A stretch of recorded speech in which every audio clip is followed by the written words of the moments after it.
कम युवाओं को तो भगवान भरोसे ही छोड़ दिया गया है। अपना पल्ला झाड़ करके केंद्र सरकार ने प्राइवेट हॉस्पिटल्स या राज्य सरकारों के रहम करम पर इन 45 साल से कम युवाओं को छोड़ दिया है। और इसमें सबसे ज्यादा प्रभावी जो होंगे वो प्रवासी मजदूर, हमारी माइग्रेंट लेबर होगी और गरीब लोग होंगे। जो युवा है गरीब सबसे ज्यादा इसके अंदर प्रभावित होंगे। इसके लिए केंद्र सरकार ने इसमें पॉइंट नंबर 3 के अंदर अपने लिखा है कि केंद्र सरकार के जितने भी सेंटर्स हैं वहां पर केवल 45 वर्ष से ऊपर के लोग या जो हेल्थ केयर वर्कर्स या जो दूसरे और उन्होंने अभी तक के जिन लोगों को लगाते आए हैं उन्हीं लोगों को केवल लगाएंगे, टीका लगाएंगे, और दूसरे लोगों को 45 वर्ष से कम केंद्र सरकार ने पूरी तरीके से अपना पल्ला झाड़ दिया है।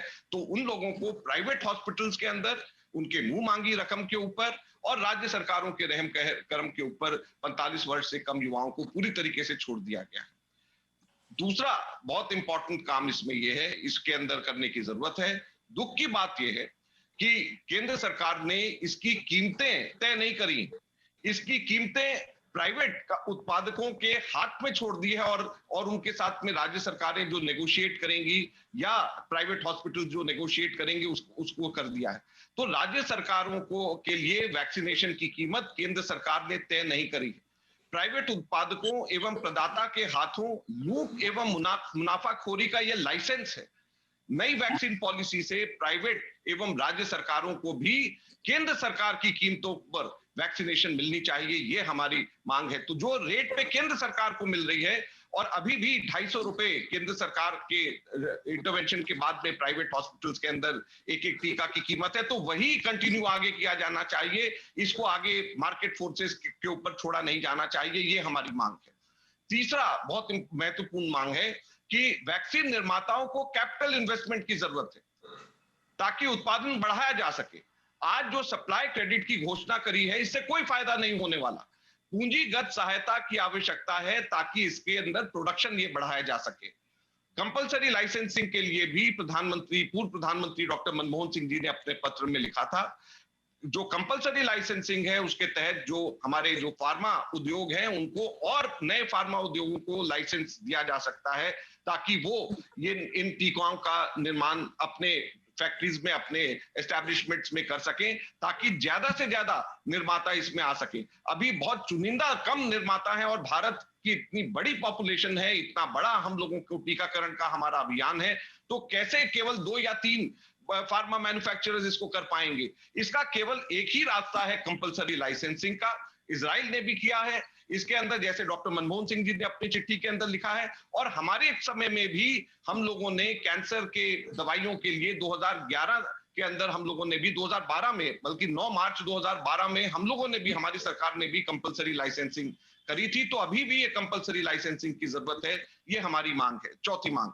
पांचवी मांग जो बहुत महत्वपूर्ण है कि जबकि नई वैक्सीन नीति विदेशों में स्वीकृत वैक्सीनों को आयात करने की अनुमति देती है, यह जरा भी स्पष्ट नहीं है कहीं पर कि कोई विदेशी निर्माता हमें निर्यात करने के लिए तैयार भी हुआ है कि नहीं, और इसके साथ यदि वह तैयार हुआ है तो क्या वह पर्याप्त मात्रा में और तय समय के अनुसार हमें दे पाएगा। यह भी स्पष्ट नहीं है कि केंद्र सरकार खुद विदेश में निर्मित टीके को आयात खुद करेगी और राज्यों को वो आवंटित करेगी या राज्य खुद जाकर के उसको खुद इंपोर्ट कर सकते हैं, यह भी कहीं पर भी इसमें स्पष्ट नहीं है। संक्षेप में यह कहा जा सकता है जो 5 चीजें हैं कि नई टीकाकरण नीति के अंतर्गत केंद्र सरकार अपने उत्तरदायित्व से भाग रही है, राज्यों पर अतिरिक्त बोझ डाल रही है, टीका निर्माताओं को अनुचित लाभ कमाने के लिए प्रोत्साहित कर रही है, और राज्यों के बीच और इसके साथ ही भारत के लोगों के बीच असमानता की स्थिति बदतर होगी। युवाओं के लिए खास तौर के पर 45 वर्ष से कम युवाओं के लिए बहुत ही खराब स्थिति आगे होने वाली है।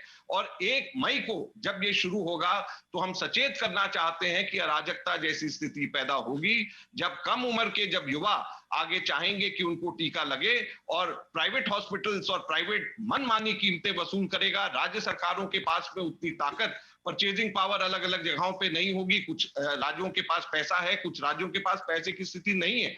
तो कैसे जो है पूरे के पूरे हिंदुस्तान के अंदर समानता से हम ये सुनिश्चित कर पाएंगे कि हमारे युवाओं को, खास तौर के ऊपर 45 वर्ष से कम युवाओं को एक टीका एक समानता के साथ मिल जाए, तो उनके साथ में बहुत बड़ा हमारे देश के युवाओं के साथ यह अन्याय है। ये हम सचेत करना चाहते हैं कि 1 मई से हिंदुस्तान में अराजकता की स्थिति पैदा हो सकती है, जो ये सरकार की ये नई नीति है।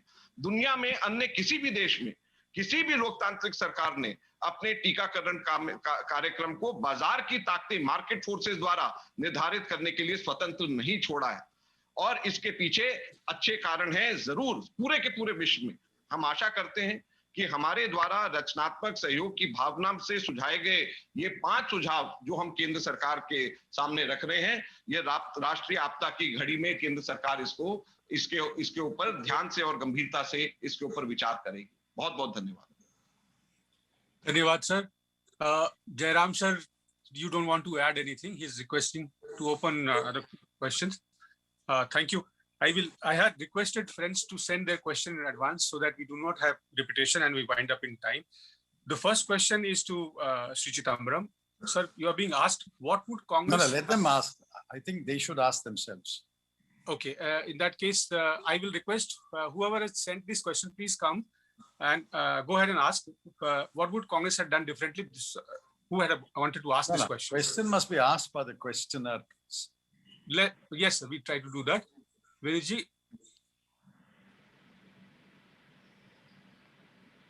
Just read the name of the person who sent the question. I don't have the name. Anyway, I'll come. Go to the second question. Hand. Sunil Prabhu has raised his hand. Sunil, please come in. Thank you, Pranav. My question is to Mr. Chidambaram as well as to Mr. Jairam Ramesh. Yesterday the Finance Ministry explained to us the rationale behind why they have liberalized it so as to allow some amount of profit for vaccine manufacturers, especially in the other 50% and some impetus to go ahead. Are you opposed to that for vaccine manufacturers? Or what exactly is your... I can definitely understand that you have definitely misgivings about the poorest of the poor, but where has it stated that between 18 and 45, those poor people will not be denied in government hospitals? On the contrary, the right question to ask is, where has it been stated that between 18 to 45, the central government will fund the free vaccination program? Once you leave it to the state governments, then either the state governments have to fund it or the state governments have to charge. Either way, the central government is abdicating its responsibility to fund the vaccination program and is leaving it to the states or to the beneficiary individual. So the question to ask is, where has it been stated that between 18 to 45, vaccinations administered in public hospitals, especially to the poor, will be funded by the central government under the National Vaccination Program? As regards your first question, we are not against any manufacturer making a reasonable profit. But imagine the situation. 50% is preempted by the central government. 50% is available for state governments and for private hospitals. They will bid, obviously. If 29 states and maybe say 20 other hospital chains start bidding, who will get the vaccines? The highest bidder will get the vaccines. What about states which lose out on the bidding? And if there are 3 or 4 states which emerge as the highest bidders, how will the manufacturer allocate the quantities among the 3 states? Where is the formula? Where is the transparency? Unhealthy bidding, when there are only 2 suppliers and say 29 or 50 demanders, will only lead to unhealthy bidding and profiteering. And many, many bidders will be left out. What about the small states which have no resources? How will they bid and get a vaccine? These are the questions you should put to the Finance Ministry when they clarify blandly that we want them to have some profit. Of course, they should have some profit. They will fix a price. Let them fix the price, taking note of the profit. And let the central government, as Ajay said and the statement says, let the central government fix the price, but at the same price, it should be available to the state governments. Thank you, sir. I'll move to the next question. Siddharth from ANI. Sir नमस्कार sir, मेरा सवाल Ajay Maken sir से है। Sir आप लोग कह रहे हैं कि कई चीजें ऐसे पॉइंट्स आप लोगों ने रखे हैं कि जो कहीं ना कहीं एक कमी बता रहा है एक नई वैक्सीन पॉलिसी में। सवाल ऐसा उठता है कि क्या प्रधानमंत्री को ऐसे में अपोजिशन पार्टीज के साथ मीटिंग नहीं करनी चाहिए, क्योंकि प्रधानमंत्री ने अभी वायरोलॉजिस्ट के साथ मीटिंग करी है, डॉक्टर्स के साथ करी है, वैक्सीन के मैन्युफैक्चरिंग कंपनीज के साथ मीटिंग कर रहे हैं, अपोजिशन के साथ भी होनी चाहिए। और दूसरा कहीं ना कहीं ये भी लगता है कि जो स्टेट्स ऐसी हैं जिनकी पॉपुलेशन कम है, कई स्टेट्स ऐसी पॉपुलेशन ज्यादा, इनकी वैक्सीन को ज्यादा चाहिए होगी, तो एकदम से वो फंड्स कहाँ से लाएंगे? तो केंद्र और राज्य सरकारों के बीच में एक सामंजस्य बैठाने के लिए कोई टास्क फोर्स या कोई इस तरीके का बोर्ड का भी गठन होना चाहिए। देखिए, जिस तरीके से केंद्र सरकार ने और प्रधानमंत्री जी ने पिछले दिनों में बिहेव किया है, मैं इस समय पे ये शब्द का इस्तेमाल इसलिए मैं कर रहा हूं क्योंकि डॉक्टर मनमोहन सिंह जी ने एक चिट्ठी प्रधानमंत्री जी को लिखा था और बहुत ही स्टेट्समैन लाइक वो चिट्ठी थी। और उस चिट्ठी के अंदर मैं नहीं समझता कि उस चिट्ठी के अंदर जिस तरीके से जवाब डॉक्टर हर्षवर्धन ने उस चिट्ठी में दिया है, तो आप ये समझ सकते हैं कि केंद्र सरकार की सोच कैसी है। तो वो लोग जो हैं दूसरों किसी से सलाह करना, और डॉक्टर मनमोहन सिंह जैसा व्यक्ति जिसका 10 वर्ष का जिनका अनुभव प्रधानमंत्री का और जिनका इतना विश्वव्यापी अनुभव है, उन्होंने एक चिट्ठी लिखी जिसमें कहीं पर भी लेश मात्र पॉलिटिक्स की कहीं पे बात नहीं करी और स्टेट्समैन लाइक जो सुझाव जो कर सकते थे वैसी चिट्ठी लिखी, लेकिन उसका एक्नॉलेजमेंट तक के प्रधानमंत्री जी का नहीं आया, बल्कि उन्होंने अपने हेल्थ मिनिस्टर से उसको एक्नॉलेज कराया। तो आप सोच सकते हैं कि उनकी स्थिति क्या है।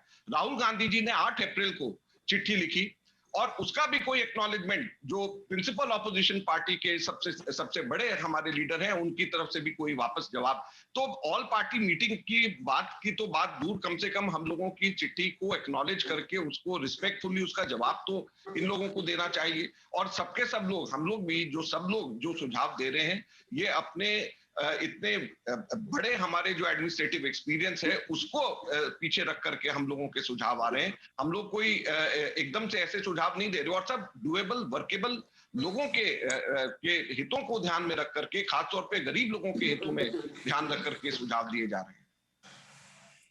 Thank you, sir. Next question, Rakesh Kapoor ji wants to ask.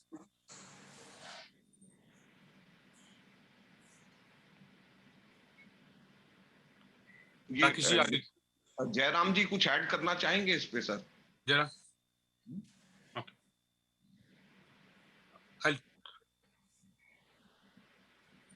Rakesh ji, you are not there. Niyamika, please come in. Niyamika from No, I am here very much, Mr. Pranav. Please go ahead, sir. Am I audible? Yes. Okay. Sir, my question is to Mr. Chidambaram. I have read your tweet also, sir. And in this press conference, you have raised some pertinent points. And the most pertinent point, according to me, how can an elected government differentiate with other elected governments by virtue of differentiating between the people of the country, between the countryman and the most deserving person? So far vaccination is concerned, the person who is below the poverty line or at the cusp of this line. So you are depriving their rightful vaccination by announcing such policy and keeping at par with the state governments with the open market. That is my question. We entirely agree with you. Please write or broadcast your statement. And if you are a newspaper, please ask your editor to write an editorial on these lines. We entirely agree with your statement. No, my point is that it is the point of constitutional property, constitutional morality also, sir. You are constitutional expert of the country. You know better than me. You know better than rest of the persons. No, we agree with you. We agree with you when you allow 29 states and private producers who are unequally placed Yes. to bid for vaccines, you are discriminating. In fact, many states will lose out on the bidding. They will not get any vaccines. I sincerely hope that the chief ministers will ponder over the modified vaccine policy announced yesterday, will consider the statement that we are issuing today, and we will make sure that this statement is sent to the state governments also, to the chief secretaries, and they will consider and they will raise the issue of discrimination between relatively well-to-do states and the relatively poorer and the smaller states. There is clear discrimination here. Okay, thank you. Thank you. Niyamika, please come in now. Sir, my question is on another issue. As we are witnessing once again a mass exodus of migrant workers from the national capital to their native places. Sir, why is it happening once again? Because last year also we have seen a similar kind of situation. Do you believe that there is some kind of trust deficit with the government? And as suggested by the Congress party, if the state governments will give money in the hands of these people, do you believe these states are in a situation to do so because they are already under the financial burden due to COVID crisis? So what kind of suggestions do you want to make to the central government as well as to the state governments? Does Jairam wish to answer the question? Jairam? Unmute yourself. Sorry, go ahead, sir. Go ahead. I'll answer it. No, please answer the question. Sorry, sir. Can you repeat the question, please? Niyamika. Sure, sir. Sir, my question is that we are once again witnessing a mass exodus of migrant laborers from the national capital. A similar kind of situation happened last year as well. Do you believe that there is some kind of trust deficit with the government? And as suggested by the Congress party, do you believe that state governments are in a position right now to provide money in the hands of these people, because the states are already under the financial burden due to corona crisis? So what kind of suggestions do you want to make as well as to the state governments? I think one suggestion that has been made by the Congress president, a suggestion that has been made by the former Congress president, in fact, it's the only suggestion that is of relevance in today's context, which is a monthly income transfer of 6,000 rupees to the account of every eligible citizen. See, there is the economic situation is not getting any better. The states are under severe financial stress. The central government has PM CARES. Nobody knows what is happening to that money in PM CARES. Almost 30,000 crores is being spent on Central Vista, but there is no money for the center to share with the state governments. So I think to expect that the state governments are going to be able to come forward with financial assistance, as Mr. Chidambaram has mentioned and as Ajay Maken has mentioned, is very unrealistic. They're not going to be in a position